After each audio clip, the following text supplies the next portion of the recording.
It's like you're not even trying, I taunt. The deep rumble rips through the sky. It's getting closer. You can't hide from me. I squeeze my eyes closed. I'd know you anywhere. The thundering engine roars in reply and shakes the ground as it closes in. I've got you, I say, smiling. The hairs on the back of my neck stand on end as its effortless growl draws near. Closer, closer, closer. And just as it's overhead, I yell, "The P-51D Mustang!" I open my eyes just as the pilot lines up the plane with the runway. "I knew it!" I shout triumphantly to the sky. Sitting back on the hood of my car, I watch as the pilot deftly lands the P-51D Mustang plane at a nearby airport, the screech of wheels signaling that both vehicle and pilot are safe and sound. The sky grows quiet once more. With a sigh, I open my ancient canteen and sip the still-too-hot tea. I can feel its warmth traveling down my throat. I tear off the last bit of toast and jam that bravely survived the hours-long road trip and pull my plaid blanket tight around me. Where I come from, it's usually more than enough to ward off the earliest of daylight chills, but today, even all bundled up, I realize this colder Colorado weather is going to be something to get used to. And then, I can feel it in my chest before I even hear it. Another magnificent rumble amidst the far-off clouds.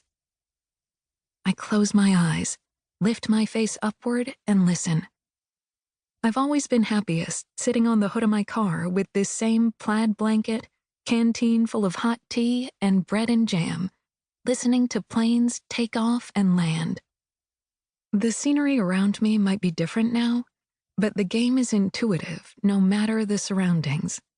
These sounds are seared deep into my bones, as familiar as a favorite song. "Piper Saratoga," I reverently whisper. I open my eyes just as the little plane soars overhead and smile as I am, once again, correct. I check my watch. I'm still early. Way too early. But I can't wait anymore. I've been waiting my whole life. And now that the day is finally here, I can no longer contain myself. Today still doesn't feel real. A dream I once had turned into a fantasy I dared not mention aloud. But then with every step, every checked box, every application, every essay, every letter of recommendation, every physical test, and every envelope that came in the mail, I held my breath as I waited to see if I really would get the opportunity to become the person I'd always imagined. And then the letter came. And the letter became a promise. And that promise became a red-circled day on my calendar. And then that red-circled day became a packing list. And then that packing list became a messy pile on my bed that definitely was never going to fit into any duffel bag. And then that duffel bag got loaded into my gassed-up Mustang. And then that gassed-up Mustang drove away from the hometown I always knew wouldn't be able to keep me forever. And now, that gassed-up Mustang is parked just outside this small airport in Colorado, so I can feel like me again in these unreal hours before that long-ago dream finally becomes a reality. I start at the United States Air Force Academy today. I am finally going to fly. I'm going to spend the next 4 years making sure I become the very best airman I can be. Airman Danvers. Airman First Class Danvers. How about Master Sergeant Carol Danvers?